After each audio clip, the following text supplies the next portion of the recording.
If we're not trying to steer these old world institutions, then, how can we complain as they crash into the wall? What we have allowed to happen to our children under the guise of medicine or under the guise of compassion is absolutely horrific. And I'm delighted that there's finally forces that are rising up to stop this maiming and mutilation of our children. The bad guys have been doing nothing but advancing since Rockefellers took over medicine. And for the first time, science and logic are involved in the decision. And you see half the schedule or more gone. That's phenomenal. This is a huge win. The last thing that they want is for evidence to be in a court of law that shows that they'd been working on this mRNA technology since the 80s. We're coming to the realization that virtually everything in Canadian society is broken, and it's only when we finally understand that and accept that it's broken that we'll then get around to fixing it.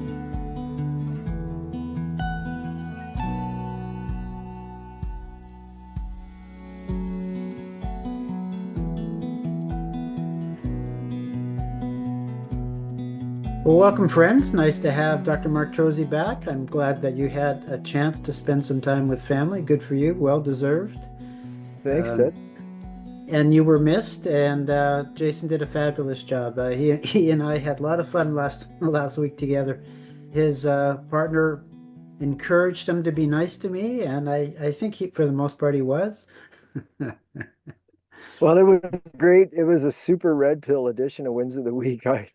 I thoroughly enjoyed it. I love when Jason comes on. So thanks to Jason Christoph and to you, Ted, and to the whole team for keeping it together while I got a chance to see my children.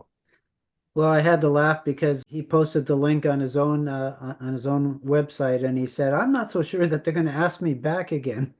But of course, We're definitely going to ask you back, Jason Christoph, 100%, over and over. yeah. Yeah.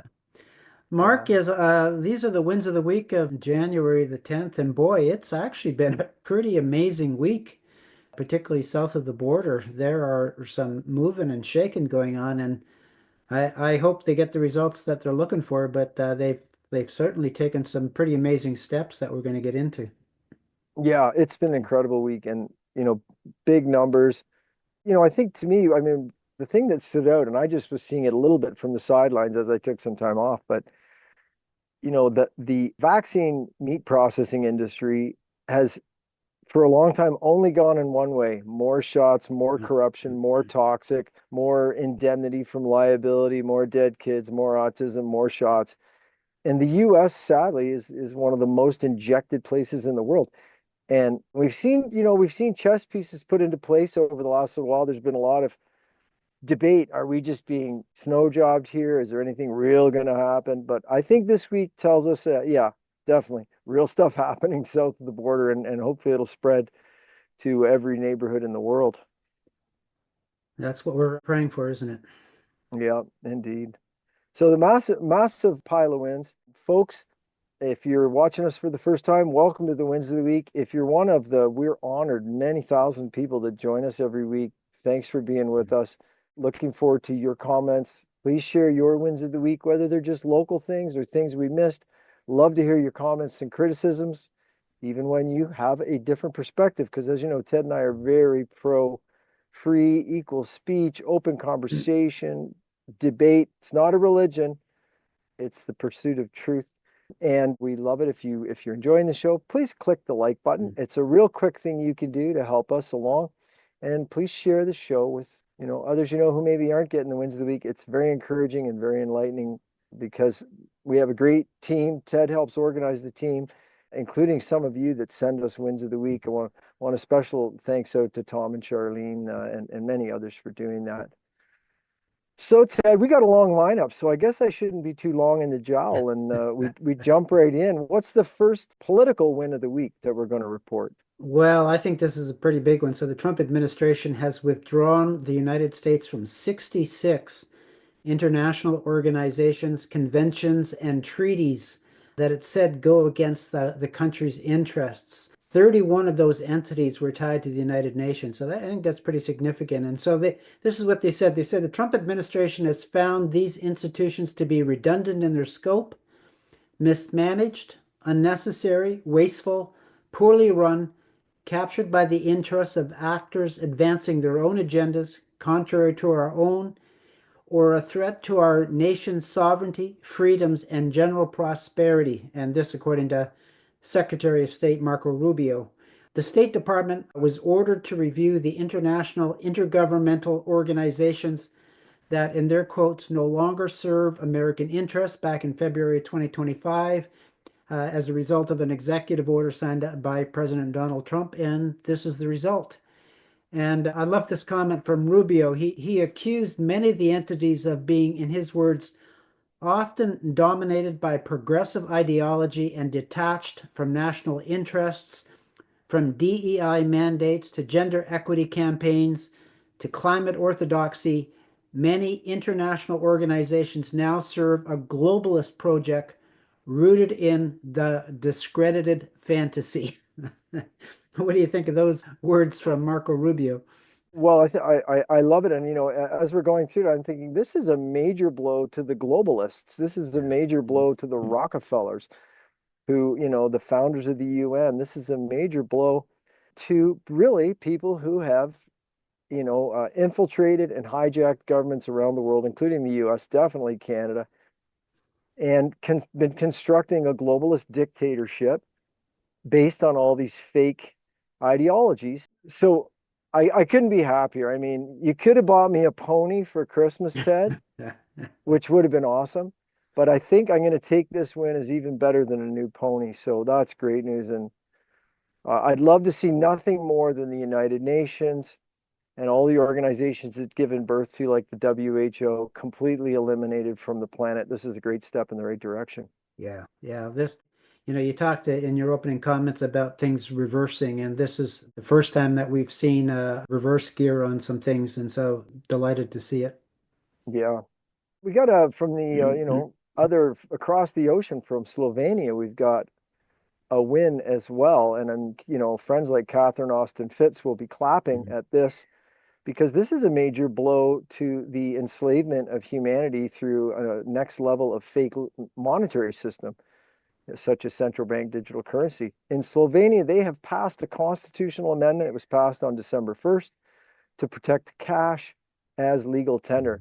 So Slovenian citizens got the cash ball rolling with a social media campaign and a grassroots petition back in 2023.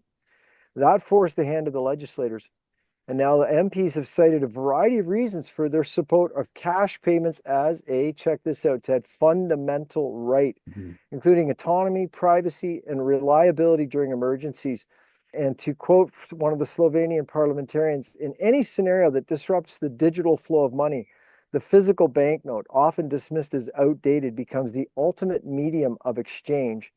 New constitutional amendment is a huge step toward protecting not only the use of physical money, but also freedom, security, and sovereignty. Ted, what are your thoughts on this move in Well, Slovenia? this is a great move, and what I especially like is that this didn't start with a couple of politicians saying, "Oh, we should protect people's privacy and freedom and security." It was a group of citizens that started back in 2023 with a social media campaign that really forced the hand of legislators. And it tells you that if we're going to get out of this slavery system that we're in, don't count on governments and elected representatives to do that for you. We have to do the lion's share of the work.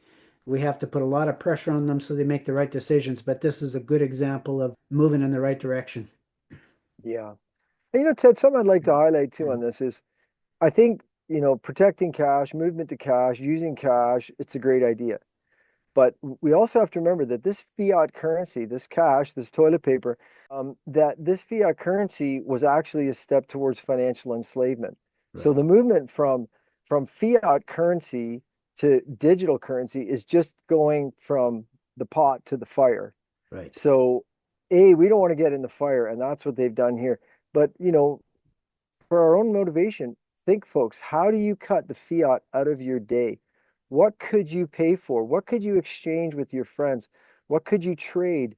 Could you start saying, hey, you know what? I actually prefer you come and pick up these eggs with silver bullion. I'm going to give you 6 dozen eggs for organic eggs for 1 silver ounce. That movement, and we've seen that with Living Streams Institute making some very serious efforts to do that.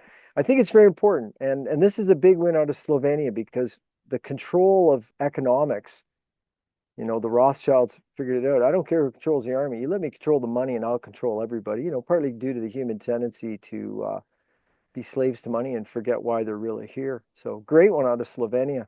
Oh, good points, Mark. I mean, the bottom line is these pieces of paper that we use, they're based upon trust and faith and hope. And in most cases, they're not backed by anything of substance. And we need to get back to, if we're going to use those paper currencies, it would be great.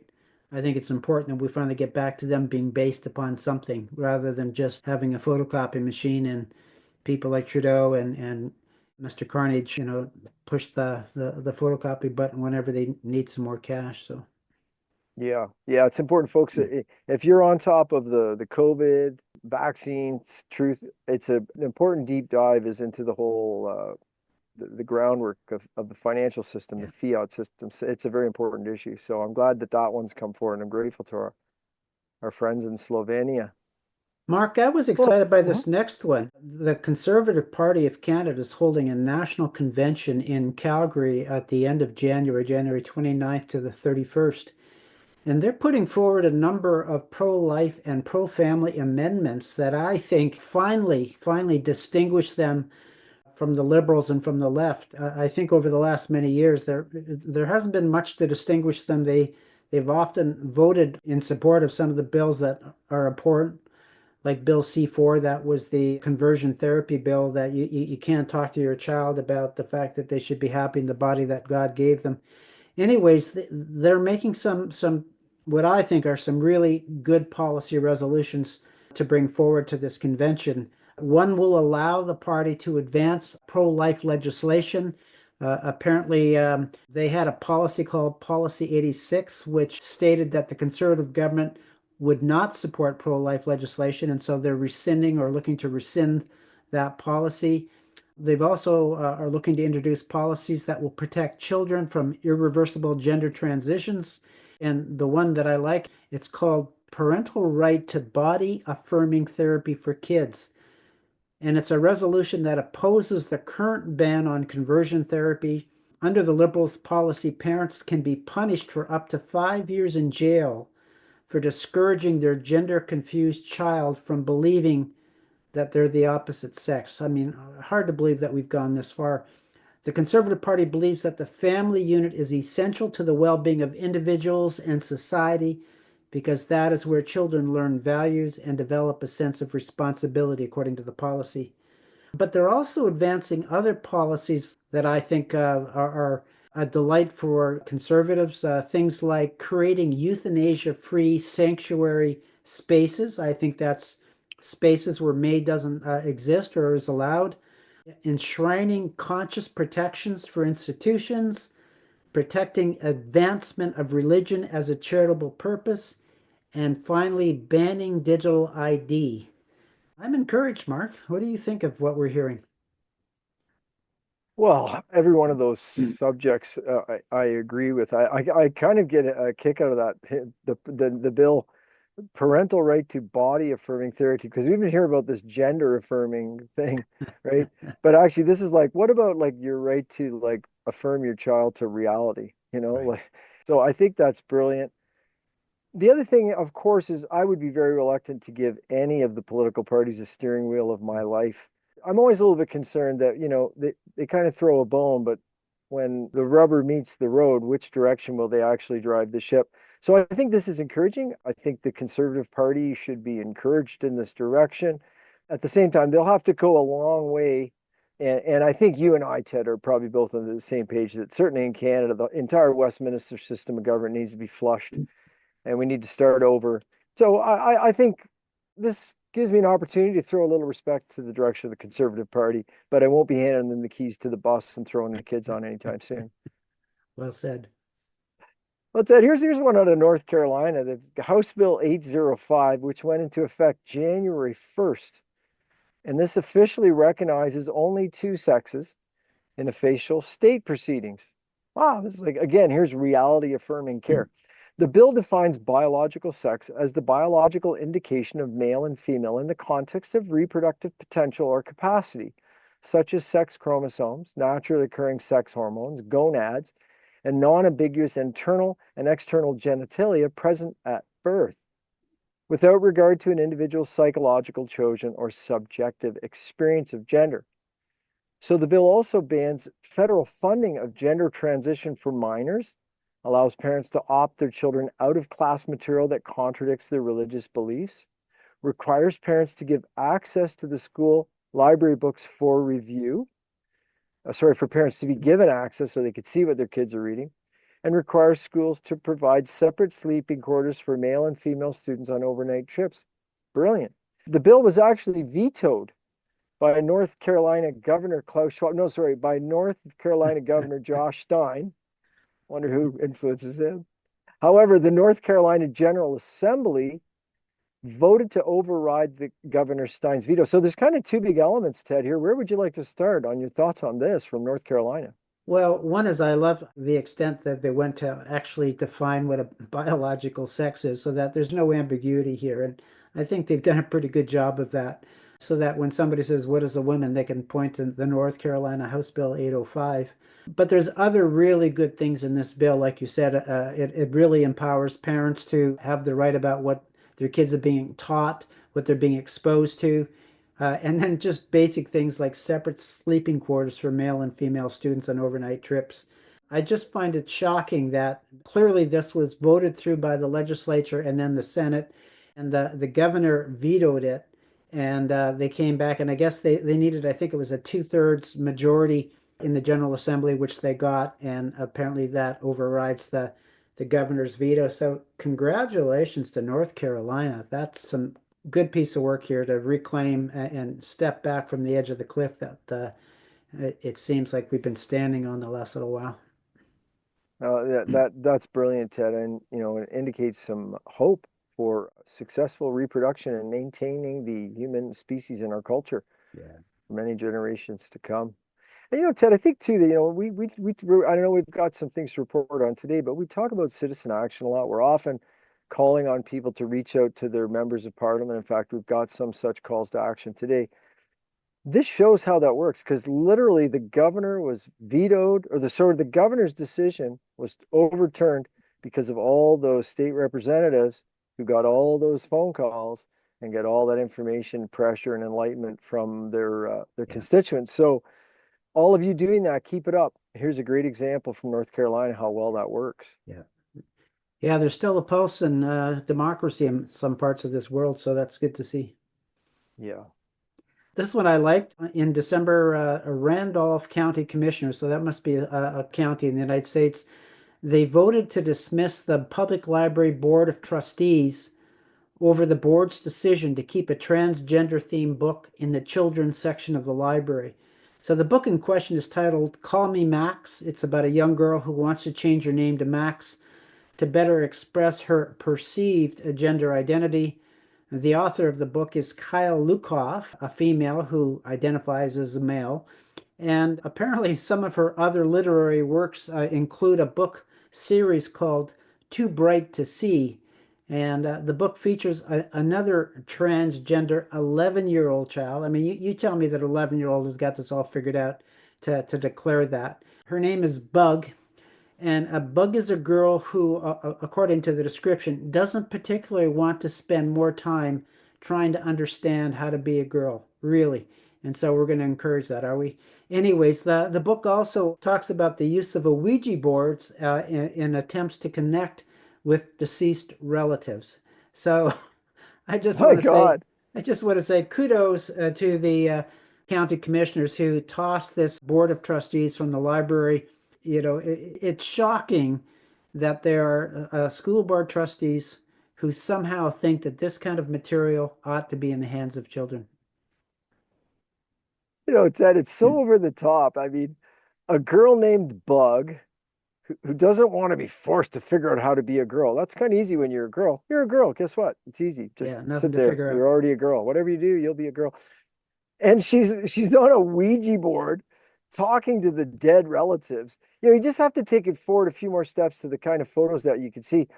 So a little while later, this girl will have this big Frankenstein scar across her chest where she used to have breasts. And then put it all together, folks.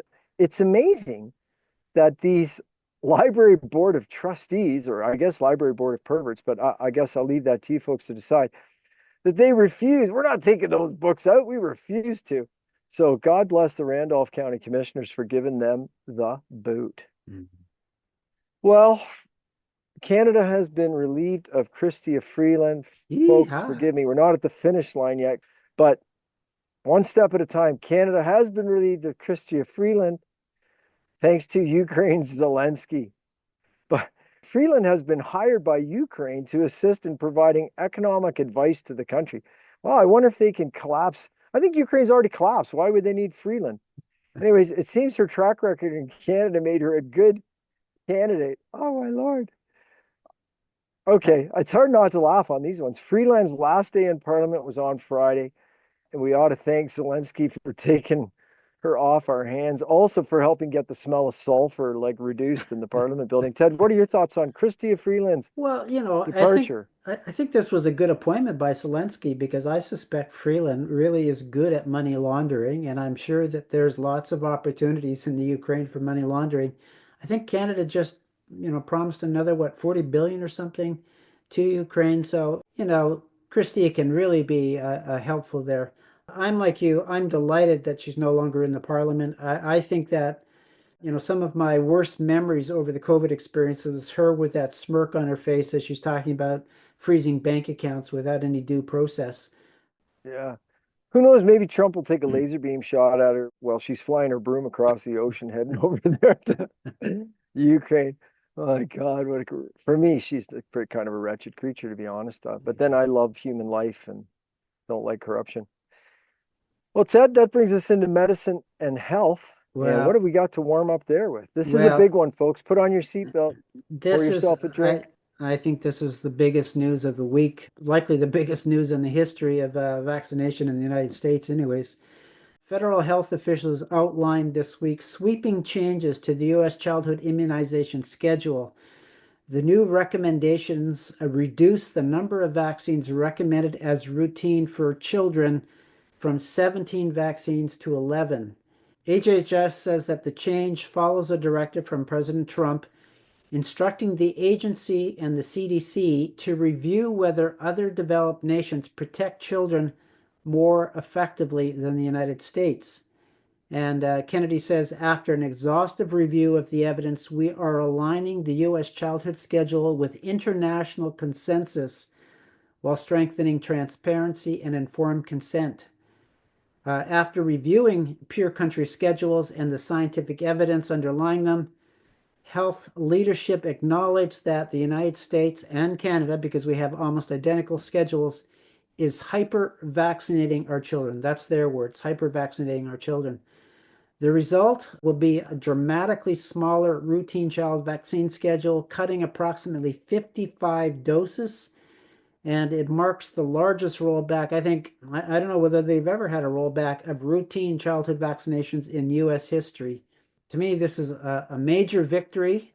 The vaccines that are no longer recommended for all children by default is COVID-19, influenza, hepatitis A, hepatitis B, rotavirus, meningococcal ACWY, meningococcal B, and the HPV has been reduced from 2 doses to one.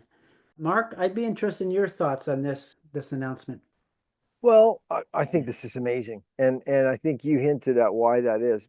One could argue that, wait a minute, I think probably every single vaccine should be stopped, Right. and we could have very robust, genuine, serious debate if there is a vaccine or which specific vaccines might be of utility. And I think most genuine experts would put that somewhere between 0 and 3.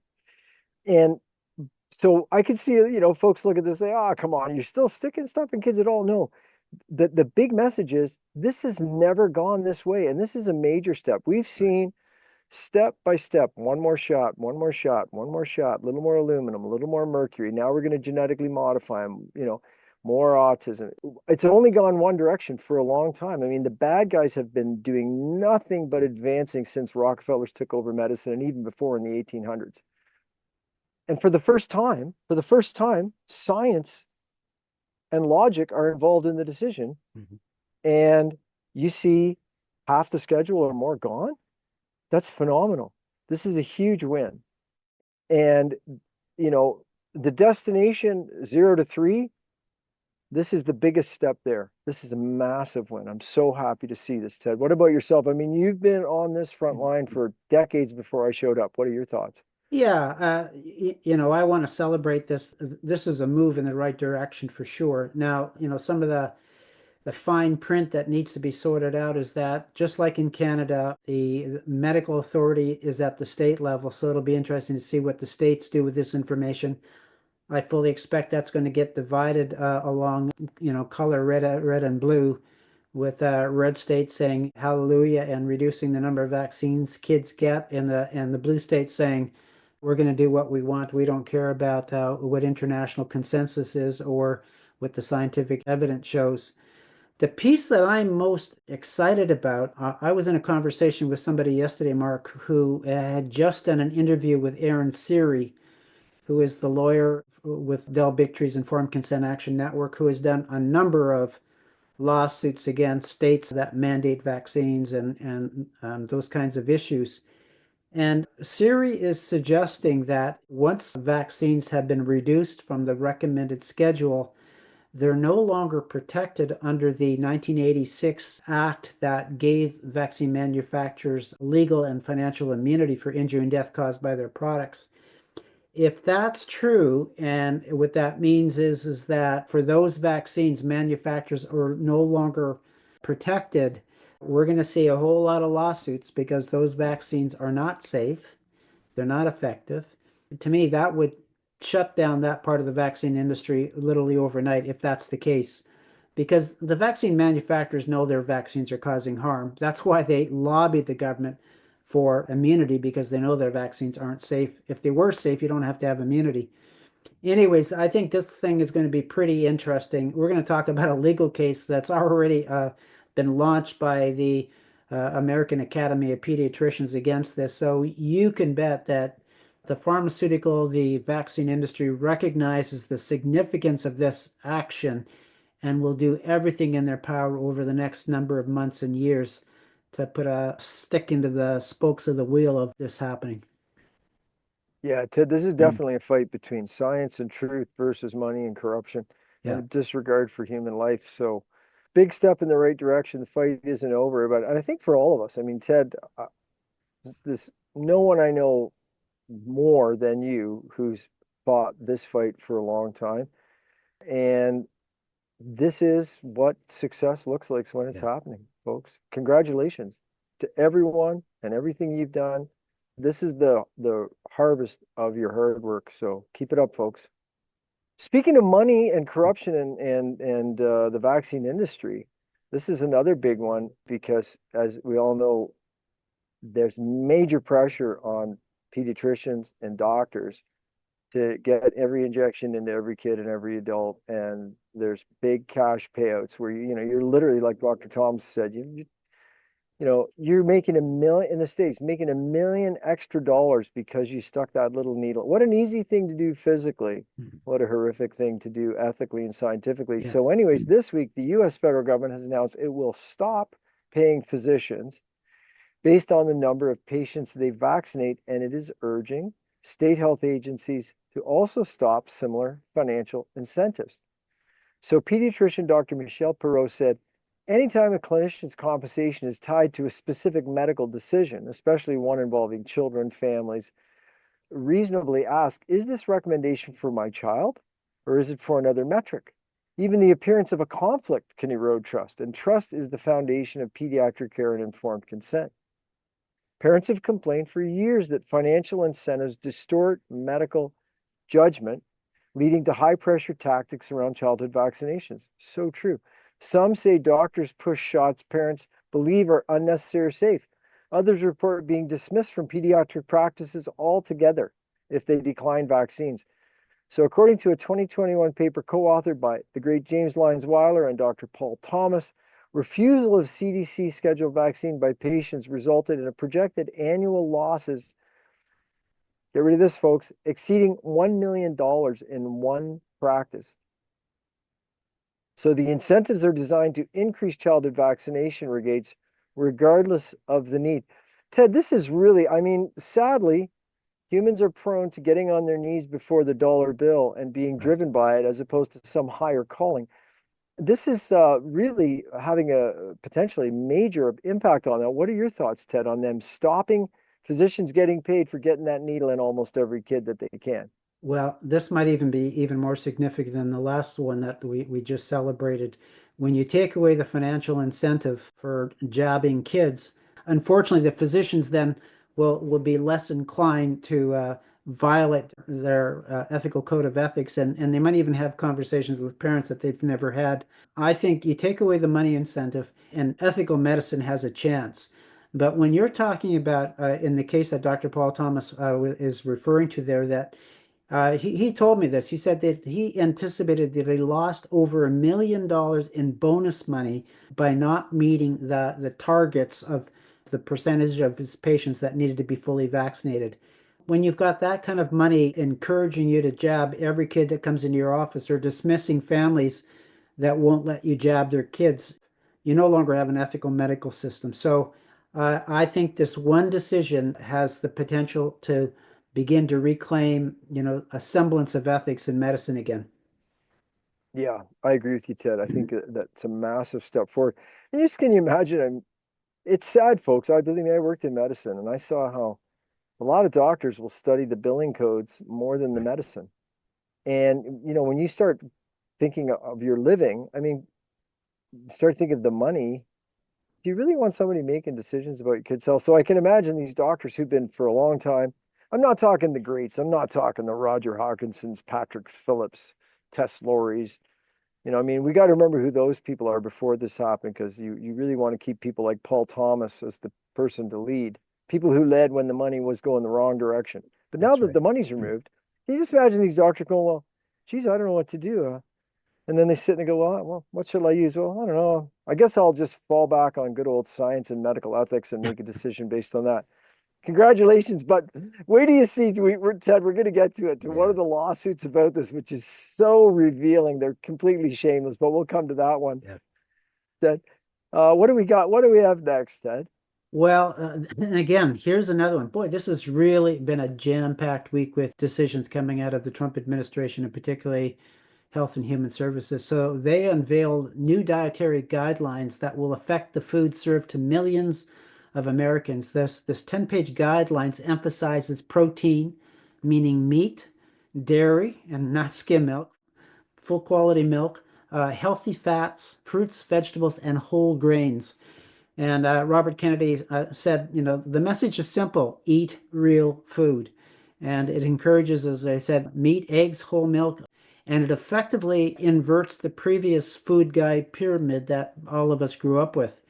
And Kennedy called this the most significant reset of federal nutrition policy in history. Now, this isn't just a set of guidelines that, is on a piece of paper that's hanging in the doctor's office or whatever it is. They say that these guidelines now become the default of what is served to our school children, the military, veterans, and elderly and low-income families that participate in federal programs like Head Start and others. This is a significant change that has some teeth attached to it. Kennedy also said that the guidelines affirm that food is medicine, which it is, and let's get back to eating healthy. So, these are pretty significant changes that have happened in the last week, Mark. These are massive, Ted. And over the last few years, you and I have traveled together, we've traveled apart, but one of the things that I personally made a point to lecture on often is foundations of health, foundations of immune system, and nutrition is huge. And the old tables are completely upside down. So to see this, I think one of the impacts of this is interesting, is that, we know that there's a certain portion of the population that think and don't follow the herd, but it's a smaller portion, certain portion that will see blue as blue, even if everybody in the room says it's purple. And those people, most of them, if they've done their research, are eating this kind of diet. Right. But people that follow the herd aren't evil people. But when the herd is driven off a cliff, guess where the herd goes off the cliff? So we're going to suddenly see some people and their kids, both from the vaccine schedule changes and from this nutritional advice.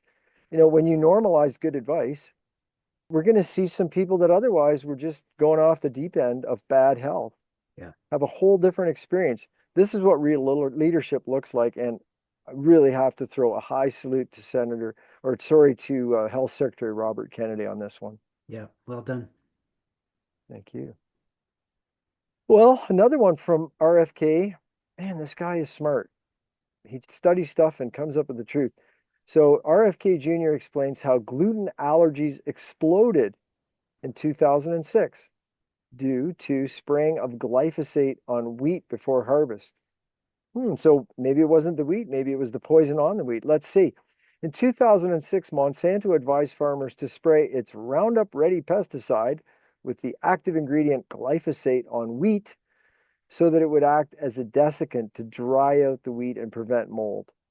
And RFK said it was so popular that about 85% of the Roundup that has been used in history has been used since 2006. A large part of that used as a desiccant. So not really being used as a herbicide, but being used to dry up the wheat. And what that meant is that for the first time, they're spraying it on the food right at harvest time. And this is a key point. Yeah. That crop's already ready. Spray it with glyphosate to dry it up and get it off the field, and let's process it. That means it doesn't even have time for the rain to wash some of it off. Ted, what are your thoughts on this change? Are you going to miss the glyphosate? Maybe buy a bottle of Roundup, put a shot in your drink at night just to make sure you're getting your daily dose? You know, what I didn't really understand until I saw this article is that wheat isn't a genetically modified product. And so, Roundup Ready, which is meant for genetically modified crops, it wasn't even indicated. But, somebody figured out that it dries out the wheat and it prevents mold. And I'm sure that guy got a nice bonus. And now much of the glyphosate is being used actually to dry out a crop at harvest time.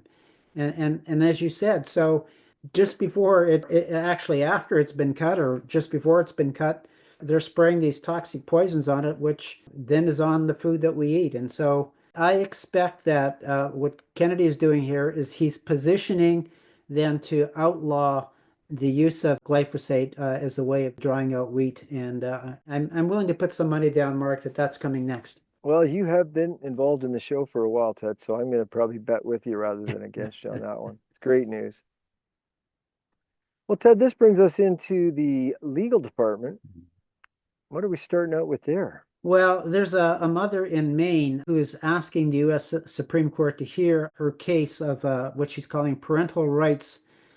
And what she's alleging is that her daughter's school concealed her child's gender transition from her. The mother, whose name is Amber Levine, said that she had no idea that a school social worker advised her 13-year-old daughter about gender transitioning. And in December of 2022, Levine found a chest binder while cleaning her daughter's room, which was revealed to have been given to the daughter by the school social worker. And what Levine says is this situation is really about my parental rights being violated. It's about a social worker who had never even had a conversation with me, encouraging my child to keep secrets from me. And Levine had appealed to the First Circuit Court of Appeals about this violation of her parental rights. That appeal was denied, but she's not standing down. She has now requested the Supreme Court, U.S. Supreme Court, to take a look at this case. So I just want to applaud Amber Levine for standing up, not only for her 13-year-old daughter, but for all of our children who are being transitioned by, they might think they're well-meaning social workers, but to me, they are doing the devil's work. When you're withholding information from parents, when you're supporting children to keep secrets and aligning with children around keeping secrets from parents, you are destructive to the health and well-being of that child and to the family unit. And I sure hope that the Supreme Court takes a very strong position on this. Mark, what are your thoughts? Well, something that we all have in common is that every single one of our ancestors, going back for thousands of years, every single one, so your grandma, your grandpa, your great grandparents, etc., you keep going, every single one of them had to succeed in procreating and raising functional children that could survive and procreate. And all you have to do is drop that ball once and it's over for the family. So I think this is super important because this agenda to get kids to completely ignore the reality of human survival and to disconnect themselves from what's natural for us. Yeah. It's natural for boy to love girl and stuff like that. Not only will it result, as we know, one of the highest suicide rates demographically is people that get conned into this thing. I mean, I don't want to judge anybody who's been through it. I wish you the best. Love the sin or hate the sin, all that kind of thinking. But not only is this about, for instance, in this mother from Maine's case, in Amber Levine's case, not only is it about her daughter not taking a path to what I would predict would be a miserable hell of an existence, filled with regret and a dark, lonely ending, but also it will save the continuation of the family line. So I highly salute this Amber Levine for doing what you're doing, and I wish her all the best. And I hope the U.S. Supreme Court will, be having a sane day when this comes together. And if anybody's got any, questions about whether, this gender transition surgery is in people's best interest, we've had some very powerful testimonies of the National Citizens Inquiry over the last year of people that transitioned and then detransitioned. And they really talk about how they felt lied to, deceived, their body will never be normal again, they're infertile. I mean, it's what we have allowed to happen to our children under the guise of medicine or under the guise of compassion is absolutely horrific. And I'm delighted that there's finally forces that are rising up to stop this maiming and mutilation of our children. Yeah, and Ted, we got to, raise a cheer for the people like you're talking about that have had the courage. I mean, people who've been down this path and suffered the consequences of these grave errors, this great, grave mismanagement of health and reality, and have the courage to come back and warn others and say, you don't want to go down the path because there's an old saying for a reason, misery loves company, you know? Sometimes a man who's lost his legs spends all his time wishing other people would lose their legs so he wouldn't be alone with his problem. And that's not a very evolved state, but it's part of reality. So I'm thinking of some of the people that we've been in events with, and I think of one in particular, and I'll try to find a link for her information. But I have great respect for people who've been down this path and have the courage and the honesty to warn others not to take it. Yeah. Yeah. Well, in another development that perfectly captures the absurdity of the COVID era, Bayer, or Monsanto, because they're combined now, has filed federal lawsuits against Pfizer, BioNTech, Moderna, and Johnson & Johnson, alleging that they unlawfully used Monsanto-developed messenger RNA technology to manufacture COVID-19 vaccines. So the very injections that have resulted in massive death are now the subject of high-stakes patent litigation over gene engineering methods originally developed for genetically modified crops in the 1980s. Do you hear that, folks? Stuff they came up with to genetically modify crops, often to control the situation. They're now saying, hey, you used our gene modifying corn technology in the COVID vaccine and we want our money. It's just shameless. But anyways, Bayer's not trying to stop the injections. It just wants its cut of the more than $93 billion generated from what it alleges was unauthorized genetic engineering. Ted, when these stories come forward, as the truth spills over like this, and I think back to, when they were mocking Dr. Killian and myself for saying, that's not a vaccine, that's a genetic experiment. But what do you think about this? I mean, there's an incredible level of shamelessness in this, but what are your thoughts on Bayer suing Pfizer and the others for the bioweapon that's killed and injured more people than in history because they didn't get their cut because they used the technology they developed for corn? What are your thoughts, Ted? Well, a couple of things. One is that just underscores what we talked about earlier about how, for unfortunately far too many people, money is their god. It doesn't matter what it does, what harm it does. If Bayer can get some of this $93 billion, I'm sure their shareholders are going to be delighted with that. If you want my prediction again, I predict, Mark, this is going to be settled out of court because the last thing that they want is for evidence to be in a court of law that shows that they'd been working on this mRNA technology since the 80s. And as you said, they've taken something that was being used to modify crops and adapted it to modify humans. And rather than have that exposure, I suspect that this is going to be quietly paid off and go away. That's my guess. Yeah, I think you're right, Ted. And I think it's another reason, folks, if you catch me doing it, if you catch me calling these COVID-19 shots a vaccine without going like this, go ahead, send me some nasty comments. And then this is the one that we were alluding to before. So this is another absurd development. So a federal judge ruled this week that a coalition of major medical organizations can move forward with a lawsuit challenging vaccine policy changes under U.S. Health Secretary Robert F. Kennedy Jr. So Judge Brian Murphy in the U.S. District Court for the District of Massachusetts, that should tell you something that it's in Massachusetts, rejected the government's bid to dismiss the case. Murphy ruled that the plaintiffs, which include the American Academy of Pediatrics, have legal standing to sue. Now, Mac Rosenberg, who's the general counsel for Children's Health Defense, stated, she said, it is telling that one of the alleged financial injuries to doctors discussed in the judge's order is that pediatricians will have to spend more time discussing vaccines with families and thus will not be able to see as many patients each day. In other words, doctors may have to have discussions with patients so that families can have informed consent. Rosenberg said the court's reasoning tacitly admits that in many pediatric practices, currently those discussions are not taking place in a meaningful way and families are not having their concerns addressed. Bizarre. So this is the list of plaintiffs that are involved in this case against HHS for changing the vaccine schedule.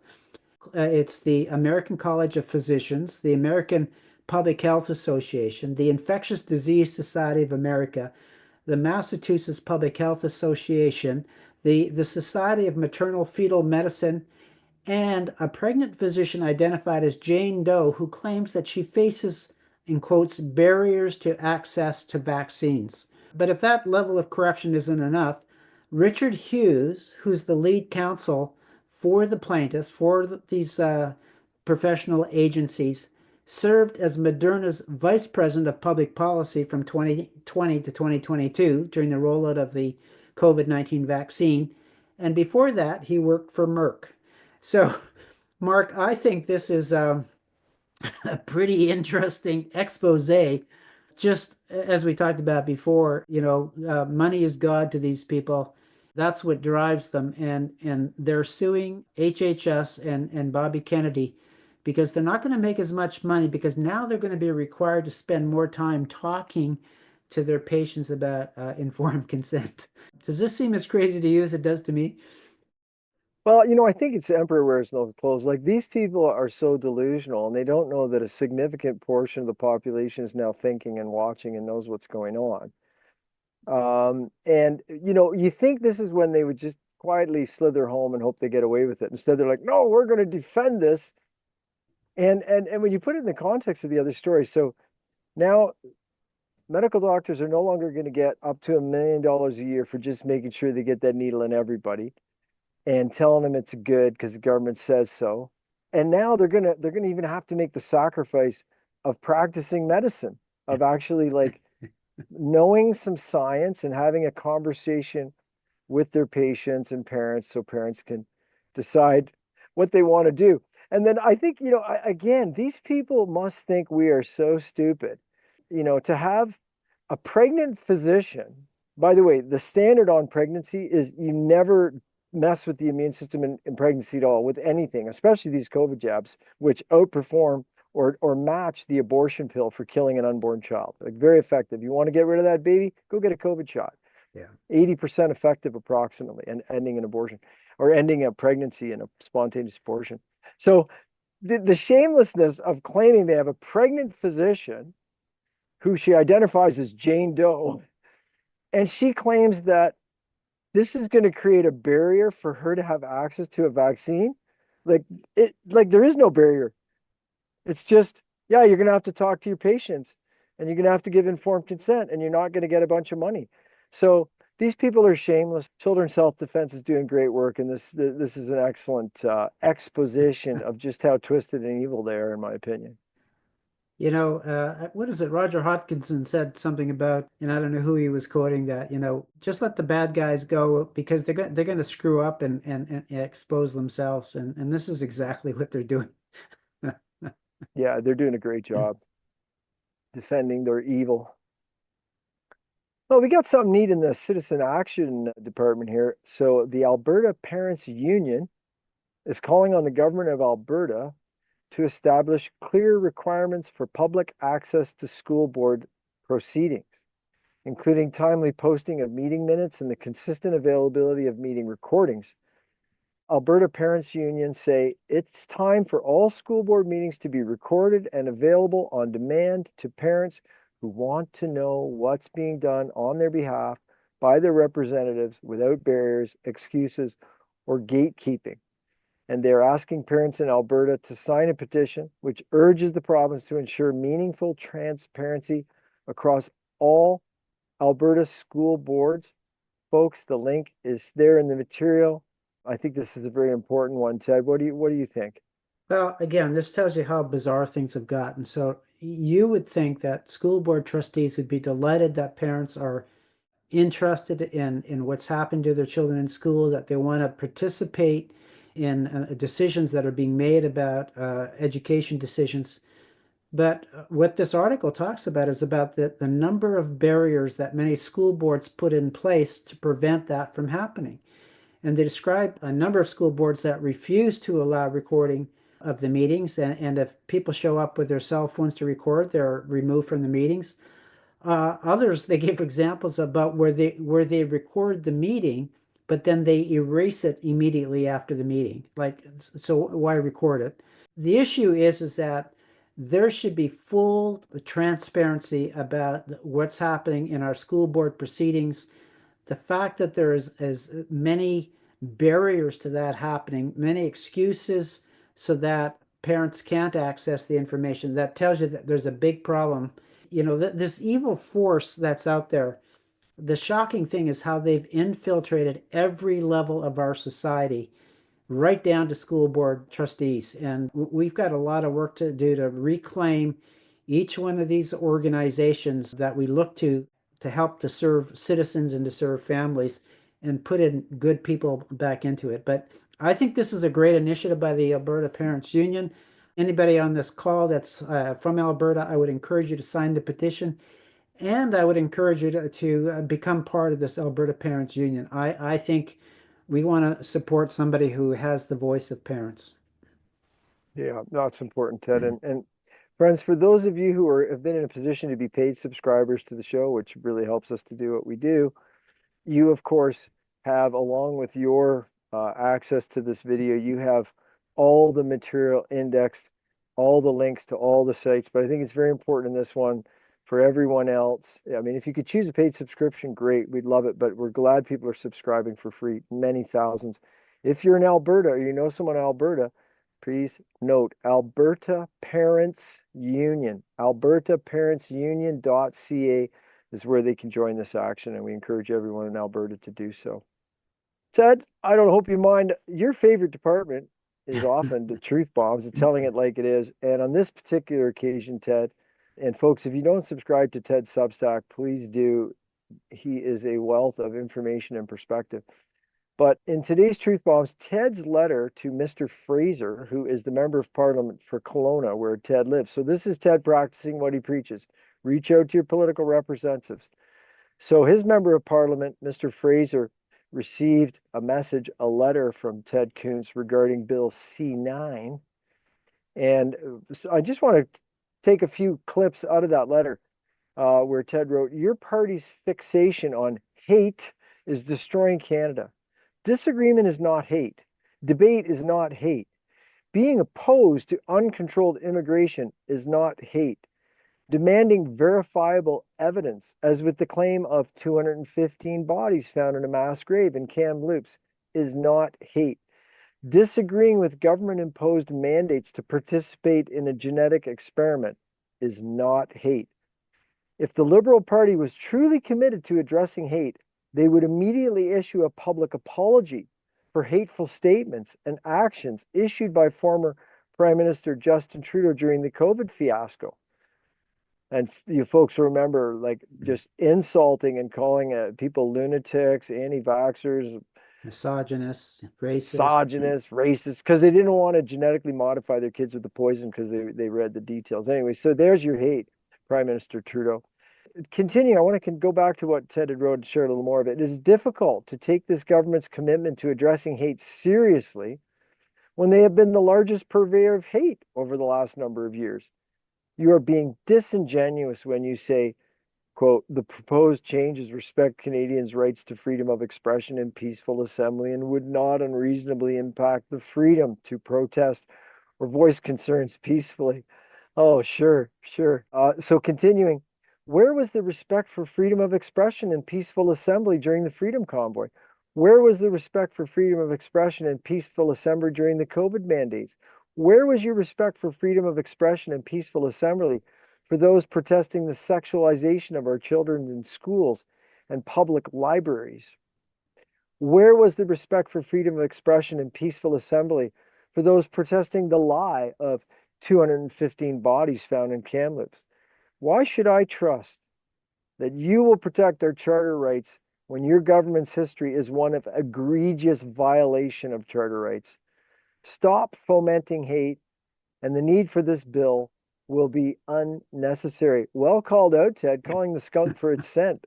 It was quite a rant, wasn't It was good. And you know what? I hope he read it. And folks, you can, if you go to Substack and just search for Ted Kuntz, you'll find his channel. You'll find that letter.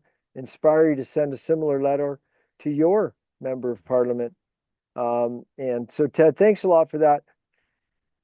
Who would you like to admire next in the Telling It Like It Is department? Well, these are just a couple of ones that I picked up as I was reading articles this week. And Martin Armstrong, who writes a column called Martin Armstrong Economics, he just had a very simple statement that I liked. He said, "You cannot fix something unless you understand it's broken." And I think we're coming to the realization that virtually everything in Canadian society is broken. And it's only when we finally understand that and accept that it's broken that we'll then get around to fixing it. And so I just love that, very simple truth bomb from Martin Armstrong. Oh, amen. Denial is the first obstacle to overcome. Here's another one telling it like this comes from LifeSite News article that states that California has just enacted a slew of new laws. Some of them further the distance the government of the state from physical reality and common sense while placing children in greater jeopardy than before. And one such measure is the California Freedom to Read, essentially a book ban that prohibits the removal of materials containing inclusive and diverse perspectives or that may include sexual content. So the new law further states that a public library and its resources shall not be denied or abridged solely because of age. Ted, that's pretty blatant. What do you think about that? So they're saying we're going to pass a law to make sure that your little kid can come in and pull a book off the bottom shelf and see some kid reading a Ouija board, talking to her dead ancestors and deciding to cut her breasts off. What do you think, Ted? Well, I think they're just showing us how bad they are. And I gotta think that maybe there's a strategy here that says, let's see how far we can push people before they finally stand up and protect their kids. This is pretty bad that they've passed a book ban that prohibits the removal of materials that our kids shouldn't be exposed to. Oh, boy, you couldn't make this stuff up, Mark, and yet it's here. So, anyways, I just think that, boy, talk about exposing the bad guys for who they are. This did a good job. Yeah, it sure did. It sure did. I wonder when they're going to try, the access to adrenochrome brill. I'm just joking, friends. Well, Next what did one's, Edward Fogarty have to say? yeah, He nailed it. well, again, it's just a couple of words, but I liked it. He said medicine is more political than politics. And I got to agree with that. If we think medicine is about science, it's not. If we think it's about health, it's not. it really is about politics. And I just thought Fogarty delivered a pretty good truth bomb. Yeah, and I think it's a really important reminder for everyone managing their health or managing their kids. You better be really careful where you get information. You better be really careful who you trust because we've been conditioned to trust certain professionals who unfortunately have been muzzled and conditioned to submit to agendas and give you bad advice. So make sure while you're still alive and before you hurt yourself, you think about that one. Well, Mark, I'm working on a new book called What I Wish I Would Have Known Before I Vaccinated My Son. And I grabbed Fogarty's quote here because I thought I got to find a place for this in my new book. So um, the timing was great. Yeah, yeah. I mean, Ted, I mean, you've been directly in the line of that, and I think folks know that about Ted. But I guess one day, Ted, a doctor said to you, like, "Hey, this is a good thing for your kid. Just everybody does it." And who would have thought? I mean, Mhm. it seems reasonable. It seems completely reasonable that you should be able to trust your doctor. And yet, unfortunately, it's not the case unless if you can find Patrick Phillips wherever he is, there's a doctor you can trust and others like him. Yeah. Well, here's something. This was in an interview with Dr. Jeremy Fow and Doris Reese, who are setting their hair on fire over the recently announced changes to the CDC childhood vaccine schedule. And the unsubstantiated claim is that vaccines helped make childhood routinely survivable. This is what they're saying now. They're saying, hey, RFK, because of vaccines, childhood was routinely survivable. And I guess they're implying that now childhood is going to be, routinely non-survivable. And of course, this blows in the face of every piece of evidence that we have about the health of vaccinated versus unvaccinated kids. Do you think people like Jeremy Faust, like, do you think they even have mirrors in their house? Like how do they look in a mirror and recognize, oh my God, I'm the guy doing this? This is so bizarre. I mean, the science is so clear now that, for example, we know that vaccines didn't contribute to the significant decline in mortality and infectious disease over the last 100 years. You look at a condition like measles, that the mortality declined 99% before the measles vaccine was introduced.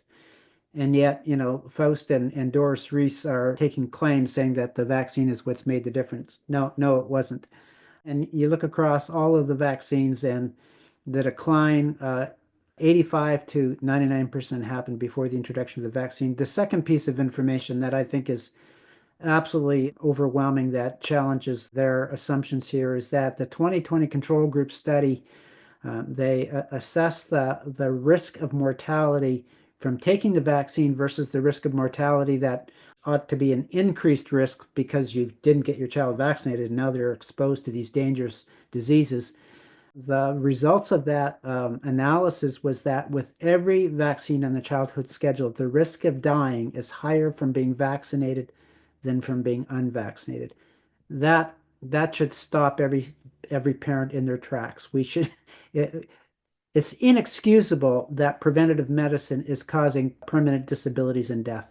So these guys here, and I fully expect, Mark, we're going to see more of this kind of insanity as others pull their hair out because they no longer have the gravy train that they had a week ago.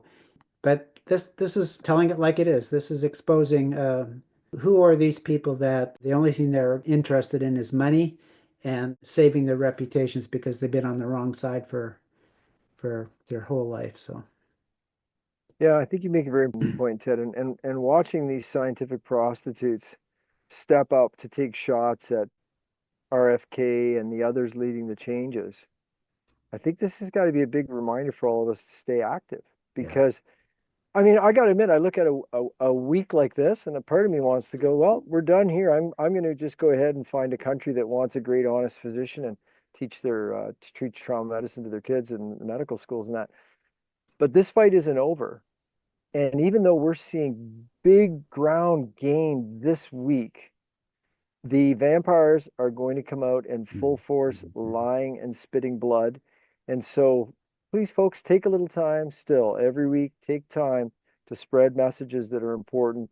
Let's keep the truth up front because there's billions of dollars that have been profited poisoning our kids that is going to be spent trying to keep that machine going and get it back up on its wheels. So let's please get behind RFK and others running human health services right now and doing the right things.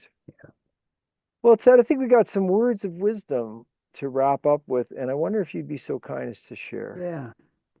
This was an article that was done by William Brooks that I read this week. It was an essay, and he was referring to Alexander Solzhenitsyn's 1974 essay entitled Live Not by Lies. And this is what Brooks had to say. He said Solzhenitsyn urged ordinary citizens to withdraw their consent from falsehood, to refuse to repeat what they knew to be false, even when silence promised their safety. Tyranny, he argued, does not rest solely on brute force. It survives because people are compelled to participate in a lie, often out of fear, convenience, or moral fatigue. Solzhenitsyn argued that tyranny endures not only through violence, but through the insistence of authorities that citizens regularly accept and participate in obvious falsehoods. Fearing isolation more than injustice, people surrender conscience for comfort. Liberation begins not with protest or revolution, but with personal moral refusal, declining to repeat, endorse, or live by fabrications, thereby depriving lies of the power to survive. A society confident in its values should welcome scrutiny, especially on matters of historical gravity. Instead, Canada has drifted toward a culture in which narratives are insulated from challenge by ideological taboos. Once a claim is framed as protecting victims, questioning it becomes an act of aggression. Truth yields to sentiment. Evidence bows to consensus. He simply urged individuals to refuse participation in falsehood, to speak carefully, verify claims, correct errors, and accept the costs of honesty. Canada does not need fewer conversations about its past, it needs better ones. Wow. Amen to that, the importance of truth. You've talked about this, a society based on truth and morals. Yeah. And we've certainly seen over the last few years exactly this happening where people are participating and supporting lies for their own comfort, so they get a decent seat on the way to Auschwitz as opposed to having to wrestle with the guards. But I think it's very important to wrestle with the guards, so to Absolutely. speak, on this one. So a great interpretation by William Brooks of Alexander Solzhenitsyn's 74 essay. Well, Ted, we got some calls to action this week, and maybe you can help run us through the first few if you don't mind. Yeah, so the first one is Fatine, who runs a website called For My Canada. She's launching 12 Days for Freedom. And what that is she's asking people to take 10 minutes, 12 days in a row, and call your MP, call people that are in the federal government that are involved in this Bill C9, which is really a censorship bill. And she's simply asking people to make a commitment. Will you commit to making 5 phone calls a day? And she said it's actually really simple. It often takes 10 minutes or less because many of the phone calls you make, you'll get an answering machine, and you simply say, I want you to vote against Bill C9. Bill C9 is a censorship bill. It violates my fundamental rights and freedoms. Do not allow this bill to move forward. And she's asking people to register with her. Her website is the number 4, so 4mycanada.com. And she will send you a list of the names and phone numbers of people within the federal government that she believes that we ought to target with this message. And I think it's a very simple campaign. And she explains that what she learned from a member of the government, a former member of the government, they said the most effective action you can take is not a petition, it's not an email, it's not even, protesting down the block. Phone calls. She said phone calls is the vehicle or the the way of communicating that gets the attention of our elected representatives. And so I'm going to do this. I'm going to commit to making 5 phone calls a day for 12 days in a row. And she's wanting 250 people at a minimum to take this on. And she says if you 250 people do that, that's 15,000 phone calls. I think we can do a whole lot better than 250 people. I'd like to see 150,000 phone calls during that 10-day period, so or 12-day period. So number 4, mycanada.com is where you register. I said I'm going to jump on that too. That's a great action. And of course, folks, this Bill C9 issue is a Canadian censorship and oppression bill. But wherever you are in the world, and a general rule, as far as I can see in the United States and in Canada, anytime there's something going on, and you think, man, the government should be doing this instead of this, or they shouldn't be doing this, or they should do this, you've got a paid representative. You're paying taxes. You have a representative at your provincial or state level, at your federal level. And it's so easy to get in touch with them. Literally, just search province of whatever, members of provincial parliament, and there's a government website with their phone numbers, their emails, everything. And so I think that in general, this 12 days of freedom, wherever you are in the world, you can participate in every day of hearing, letting your voice be heard. And if we're not trying to steer these old world institutions, then how can we complain as they crash into the wall? Well, and We got Mark, I think this is also good for us because it's easy to sit behind a computer and type an email or sign a petition, and I'm as guilty of that as anybody. And picking up the phone and calling somebody just gets you a little bit outside of your comfort zone. But when I understand from Fateen about how effective that is, that's a much better use of my time. If I'm going to try to make a difference, if I can make it in 10 or 15 minutes instead of taking an hour to write a letter, it's a better use of my time. So I'm going to do this because I want to get more comfortable with making phone calls. Yeah, it's an extremely efficient method, folks. You have a voice, let it be heard. Pick up Yeah, the phone. Hi, I'm calling about Bill C9. It's a censorship bill. I want you to vote against it. We want rights in Canada, or however you speak. yeah. Speak in your own words, but go ahead and grab the steering wheel. Let's start trying to steer this bus. And it doesn't need to be longer than that. We Um, got another call for action here, Ted. Ontario and New Brunswick residents, that includes me, to send a letter to elected representatives to end vaccine mandates. And there's a one-click action at standforhealthfreedom.com. The link is below, but if you're just picking this up, standforhealthfreedom.com/actions/Canada end mandates. But I'm sure if you just go to standforhealthfreedom.com, you'll find it.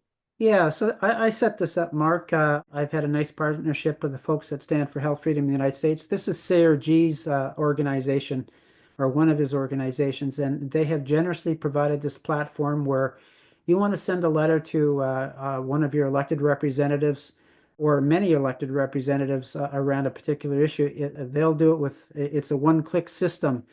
And so I drafted an explanation why we need to end vaccine mandates. There are 2 provinces in Canada with vaccine mandates for kids to go to school. That's Ontario and New Brunswick. I've drafted a letter that would get sent to the Premier, to the Minister of Health, and to your federal MP. Or no, this is a MLA and MPP because health is a provincial matter. All you got to do is you put in your name, your address, and your postal code, and it will call up the list of who that this email will go to. You just press send and off it goes. And so it's a pretty slick system. This is only eligible for Ontario and New Brunswick residences. So if you try to do it from another part of Canada, it will say, sorry, this campaign is not for your province. I'm in the process of developing one for British Columbia because British Columbia very publicly violates parental rights around vaccinations. They declare that they will approach your child at age 13, regardless of what the wishes of the parents are, and try to sell them on vaccines. So I invite people to go to the standforhealthfreedom.com website. The first map that will come up is the United States and shows the actions in the United States. If you scroll down, you'll see a map of Canada. Click on that map of Canada, and the first action campaign is the one I'm talking about. Oh, that's great, Ted. I'm going to go there myself, standforhealthfreedom.com. And friends, when you think about taking these actions, one of the things to recognize is creating the action took a lot of work. So when you say, well, I don't know if I actually have like 2 minutes to click a couple of clicks on my computer. Well, creating something to make it that easy took hundreds of hours. And so in this case, Ted's put a lot of time into this, as is SARG and the Freedom Health Network. So let's take advantage of it. Let's join in on that. Standforhealthfreedom.com, Canadian Action. And then the last one, Mark, is this one that we talked about earlier about the Alberta Parents Union. They've got a petition to increase the access to school board meetings. Again, it's a very simple petition. It's for Alberta parents. And if you're in Alberta, I invite you to go do that. So albertaparentsunion.ca will get you to that petition. Excellent. And Ted, if you don't mind, I'd just like to slip in one other call to action. Friends, as you know, we've been working to stop the COVID-19 genetic bioweapons since before they came out. We've been studying what to do with them and leading the way. I highly recommend anyone who's been injected or knows someone who's been injected, which is pretty much everybody knows a lot of people, to go to drtrozy.news and just search word detox and get a wealth of a library to help people and save lives. And I stay at the fronting edge of this. And so it's been a few weeks since we put out a call. We need your help to make something big happen. And this is to create truly what will be by far head and shoulders far above anything that's being provided as a supplement product to help people survive and thrive following the COVID-19 injections and the challenges we all face in a spiked world. So I just like to thank folks who have gotten involved, who've shared and promoted the fundraiser, donated. We're partly on our way there, and we're making some good gains. So I'd be grateful if folks can share that, promote it. And if you're in a position to donate a few dollars to help us save lives, please do. We'd really appreciate that. Sounds like a great initiative there, Mark. Thanks for doing that. Well, thanks, Ted. I really appreciate that. And so that brings us to the end of this week's Wins of the Week for the week ending January 10th. Welcome to 2026 again. Friends, if you've enjoyed the show, please click the like button. If you know somebody who could use some cheering up, please share it with them. If you're in a position to choose a paid subscription, please do. If this is your first time joining the show, please subscribe. This comes out every week and a wealth of information and scientific knowledge to help you and your family survive and thrive. As is the habit, we're going to finish off with the song. And this week, Ted, maybe it's part of the new year, maybe it's part of just taking a few days off to spend time with my kids. And the conversation we've had that's come up repeatedly, even in today's wins, about serving money or serving God or having a higher ideal. And one of the things I love is music, not only lyrically, but just musically, that helps you to just calm down and enjoy some beautiful sound. And then if there's going to be a few words, not too many words, nobody wants their head wrapped off. You got your own thinking to do. But I want to share what I've for years thought is one of the most beautiful, simple songs. This is by, I think, one of my favorite singers and my dad's favorite singer, Nat King Cole. And this is a beautiful song called Nature Boy. It's nice and slow.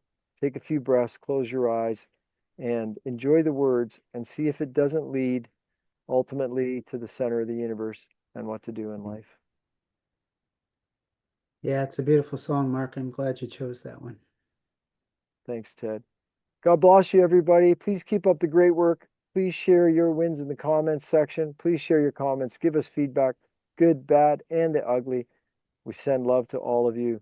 And we'll be here next week once again to see where we've continued as a global team to advance the front line and make the world a better place and have a future for all of us.